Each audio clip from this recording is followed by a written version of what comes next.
No one in Hollywood's golden age could have imagined that one reckless decision would leave an entire ballroom frozen in silence. It was supposed to be another glamorous evening where the biggest stars in America gathered beneath sparkling chandeliers, smiled for flashing cameras, and toasted another year of success. Instead, the night became the setting for a confrontation that people whispered about for decades, but never dared to tell in full. At the center of it all stood two of the most recognizable men in entertainment. One was Bing Crosby, the polished gentleman whose warm smile and effortless charm made audiences believe he could calm any room with a single song. The other was John Wayne, the towering Western legend whose mere presence demanded respect before he ever spoke a word. Neither man arrived expecting trouble. Neither man imagined that an overzealous bodyguard would mistake confidence for arrogance and make the biggest mistake of his career. Witnesses would later claim the room seemed to stop breathing the instant a rough hand reached forward and grabbed John Wayne by the collar. Glasses stopped halfway to people's lips. Conversations vanished. Even the orchestra seemed to lose its rhythm. What happened during the next few seconds stunned everyone fortunate or unfortunate enough to witness it.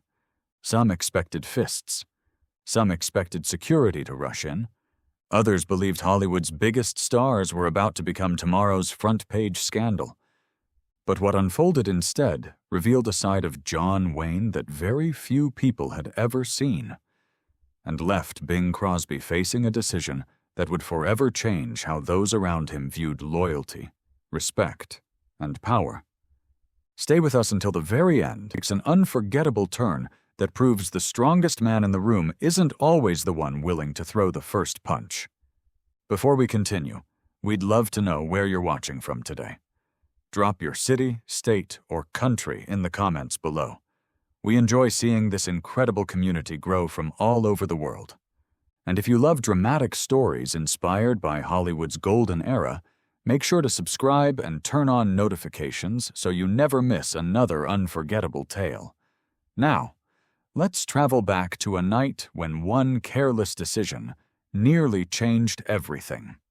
The Hollywood of the 1950s was unlike any place on Earth. It wasn't simply an industry. It was a kingdom built on dreams, guarded by towering studio gates and fueled by ambition, glamour, and carefully protected reputations. Every premiere felt like a royal celebration. Every headline could create a legend or destroy one overnight. Actors weren't merely performers. They became symbols. Some represented elegance, others represented rebellion. A rare few became larger than life itself.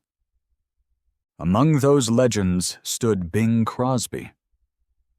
To millions of Americans, Bing embodied calm sophistication.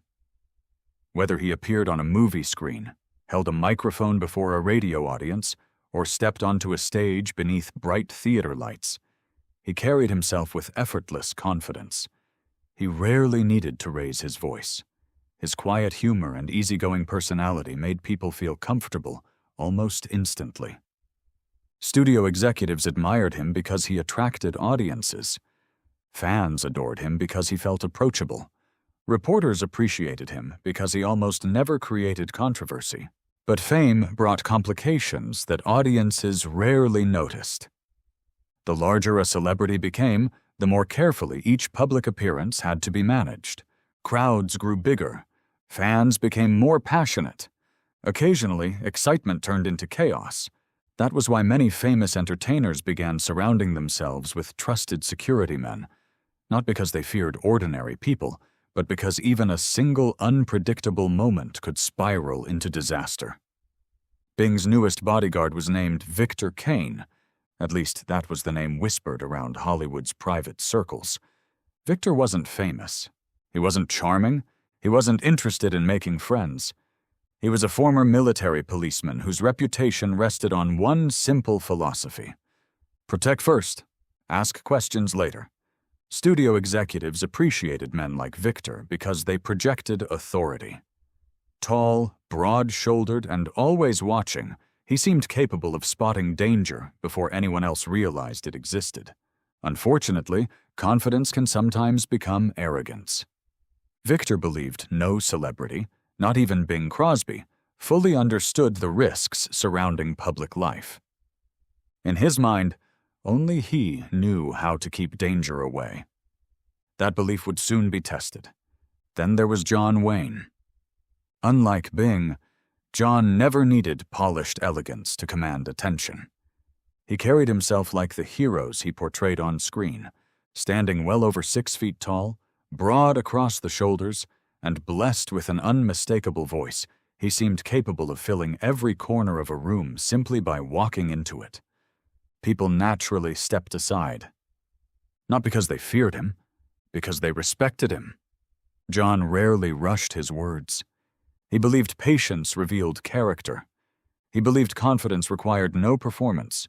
His reputation wasn't built solely on strength. It rested upon something deeper. Presence. There are people who enter a crowded room unnoticed. Then there are people who quietly become the center of attention without ever asking for it. John Wayne belonged to the second group. Studio workers admired how respectfully he treated lighting crews and set builders. Young actors hoped to earn his approval. Even directors known for losing their tempers often chose their words carefully around him. He possessed an invisible authority that couldn't be manufactured. Ironically, Bing Crosby and John Wayne couldn't have appeared more different. One seemed effortless. The other seemed immovable. One charmed audiences through warmth. The other inspired them through determination.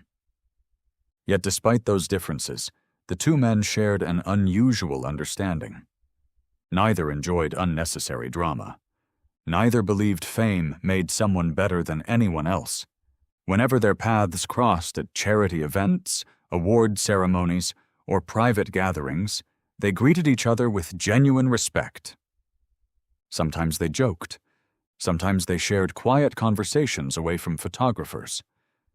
Hollywood magazines loved inventing rivalries between famous stars. Reality was often much simpler.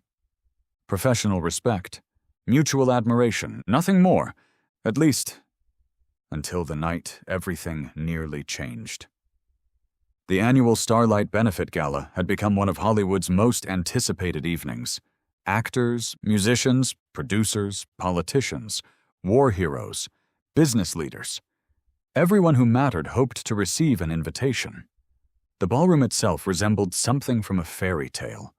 Crystal chandeliers stretched across the ceiling like frozen waterfalls. Fresh roses decorated every table. A full orchestra rehearsed softly near the grand staircase, while waiters carrying silver trays moved gracefully through the growing crowd. Outside, photographers lined both sides of the entrance. Camera flashes exploded almost continuously. Every arriving limousine generated another wave of excitement. Inside, conversations floated through the room alongside the gentle sound of champagne glasses meeting in cheerful celebration. Yet beneath all that beauty existed invisible pressure. Every guest represented influence. Every handshake carried meaning. One misunderstanding could become tomorrow's gossip. One embarrassing moment could dominate newspapers across America. Security teams understood this better than anyone. Victor certainly did. He had spent the entire afternoon studying building entrances, emergency exits, staff schedules, and guest lists. He noticed every unfamiliar face, every unusual movement, every person standing where they shouldn't. Most guests never realized he was watching. That was precisely how he preferred it. Unfortunately. The more hours passed without incident, the more determined Victor became to prove his value. Sometimes the greatest mistakes begin with the desire to justify your own importance. By 7 o'clock, the ballroom had transformed into a sea of elegance. Women wearing sparkling evening gowns glided across polished marble floors, while gentlemen dressed in perfectly tailored tuxedos exchanged handshakes beneath enormous crystal chandeliers. Soft jazz drifted through the air, blending with laughter and the quiet clinking of glasses. Bing Crosby arrived to warm applause. Victor immediately positioned himself a few steps behind him, scanning every direction with practiced precision. Bing smiled politely at photographers before greeting old friends one by one. Everything appeared perfectly ordinary.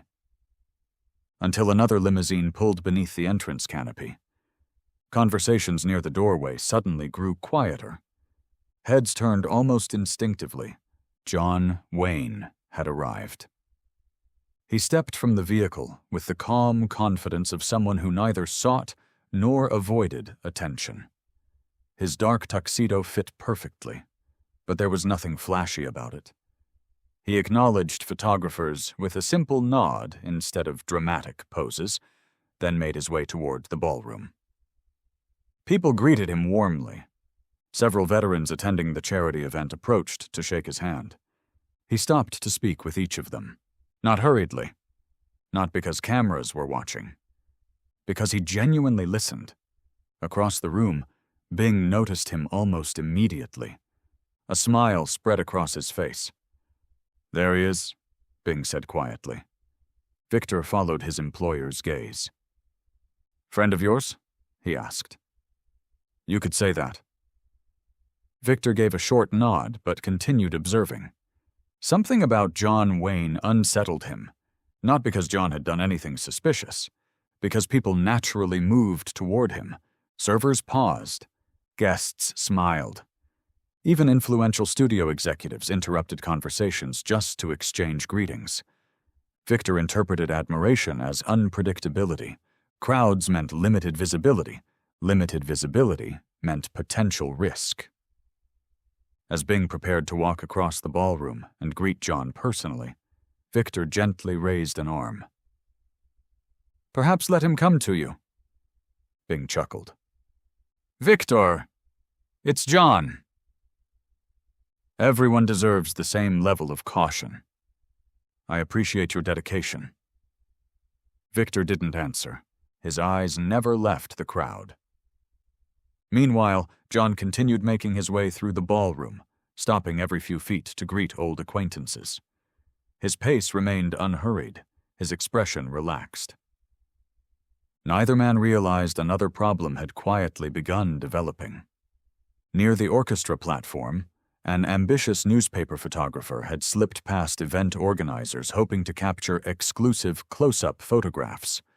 Ignoring instructions to remain behind the designated press area, he began weaving aggressively through guests, bumping shoulders and squeezing between conversations. Several people frowned. One waiter nearly dropped an entire tray of champagne. Victor noticed immediately. His posture stiffened. Finally, something requiring action. He moved forward several steps, attempting to intercept the photographer before he reached Bing.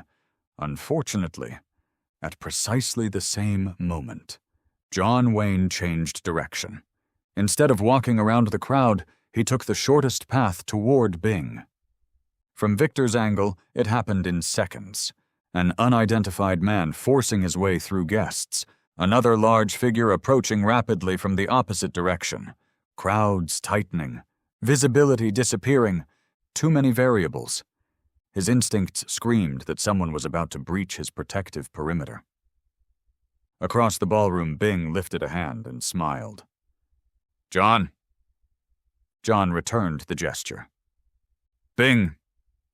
The distance between them continued shrinking. But Victor wasn't looking at friendly smiles. He was calculating angles, escape routes, reaction times. The photographer stumbled unexpectedly after colliding with another guest. His camera swung wildly. Someone shouted. A wine glass shattered against the marble floor. Several people instinctively stepped backward. The sudden movement created complete confusion. Victor made his decision, without asking a single question. He surged forward through the crowd, straight toward John Wayne. Victor's polished shoes slid across the marble floor as he lunged through the startled crowd. Years of military discipline had trained him to react before his mind finished thinking. And at that moment, Instinct overpowered judgment.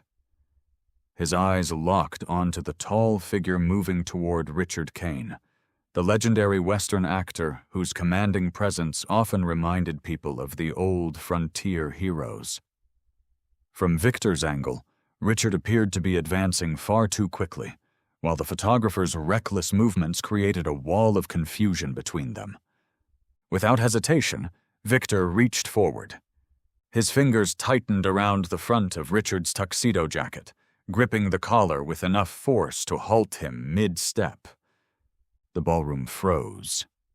For one impossible heartbeat, even the orchestra fell silent. Crystal glasses stopped halfway to waiting lips. Conversations vanished into stunned whispers. The photographer who had accidentally started the chaos lowered his camera in disbelief, realizing he had just witnessed something no Hollywood guest expected to see. Richard slowly lowered his eyes to the hand gripping his collar. Then he looked back at Victor. There was no anger, no panic, only a calm expression that somehow made the room feel even quieter. Victor had expected resistance. He had prepared for shouting. Instead, he found himself staring into the eyes of a man who refused to be intimidated. Richard spoke softly.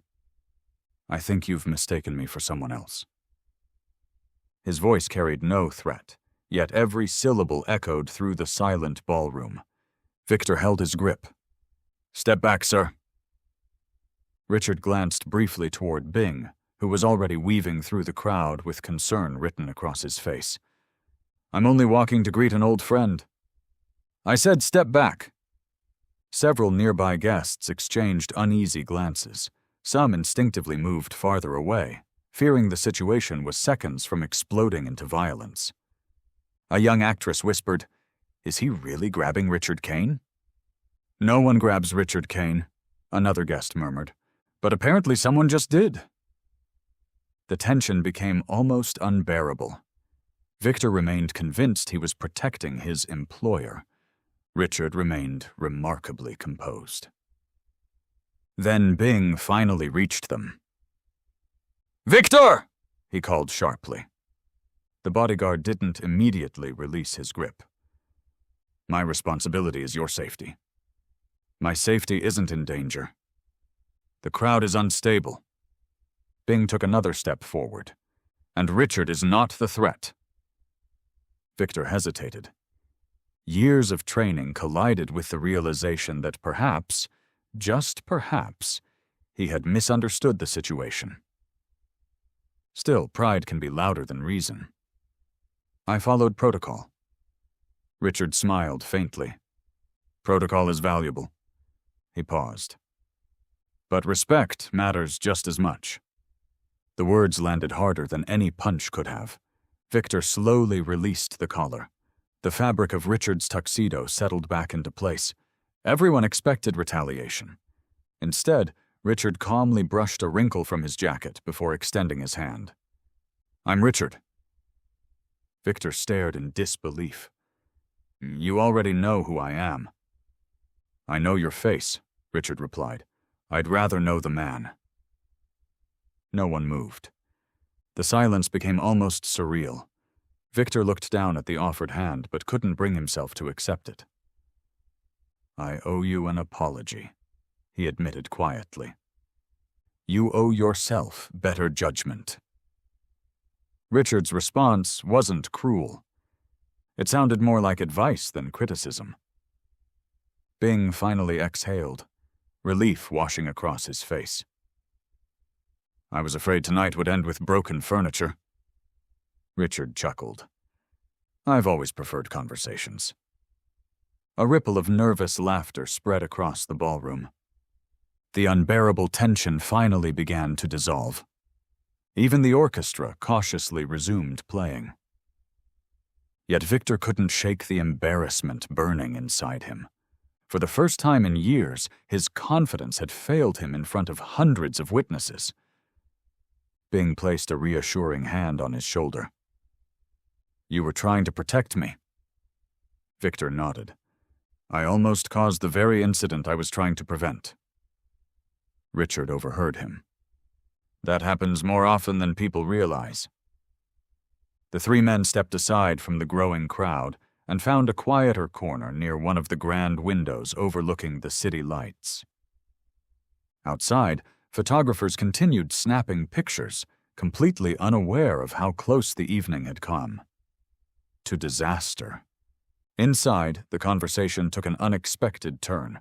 Richard looked toward Victor. "How long were you in the service?" Victor blinked. 12 years? I thought so. How? I've met enough veterans to recognize the way they watch every doorway. Victor couldn't help but smile.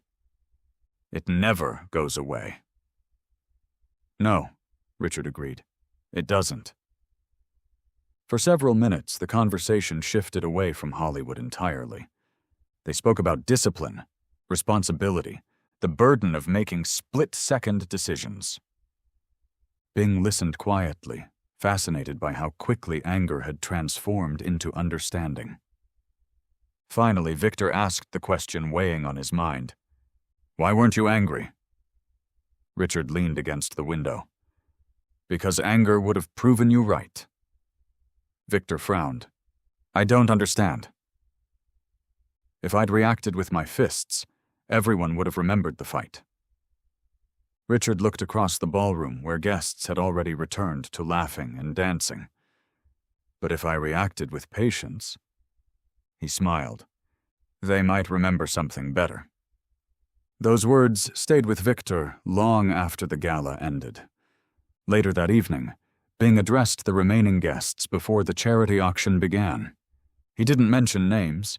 He didn't describe what had happened. Instead, he spoke about dignity. He reminded everyone that strength wasn't measured by how quickly someone could dominate another person. Real strength, he said, was shown by the ability to choose wisdom when pride demanded conflict. Many guests understood exactly what he meant. The charity auction became one of the most successful in the gala's history. Thousands of dollars were raised for veterans and children's hospitals. Ironically, the brief confrontation that threatened to ruin the evening became the reason many influential donors stayed longer, inspired by the message of unity that followed. When the event finally ended close to midnight, Victor stood outside beside Bing's limousine. The city lights reflected across the polished black paint, while the last guests departed. Richard approached, preparing to leave in his own car. Victor stepped forward. "This time," he said, extending his hand, "I'd like to introduce myself properly." Richard smiled warmly before shaking it. "I'm glad you did." Victor hesitated. "I'll probably remember tonight for the rest of my life." "So will I." "But for different reasons." Richard nodded. "I hope so." Bing laughed as he joined them. "Next time we meet, let's try not to frighten half of Hollywood." Richard grinned. "That's entirely up to your bodyguard." Victor finally laughed at himself. "I think I'll keep my hands to myself." The three men shared one final handshake before parting ways beneath the glowing lights of the hotel entrance. Years later, people who attended that glamorous gala would remember many things. They remembered the music, the elegant ballroom, the laughter, the charity. But more than anything, they remembered the moment when everyone expected violence, and instead witnessed restraint. Some swore the silence lasted only 4 seconds. Others insisted it felt like 4 minutes. Memory has a way of stretching remarkable moments. Victor eventually became known as one of the most respected security professionals in the entertainment industry. Yet whenever young bodyguards asked him for advice, he always shared the same lesson. "Protect people with your eyes first," he would say. "Use your hands only when there's no other choice." Bing continued believing that kindness could calm situations that force rarely could.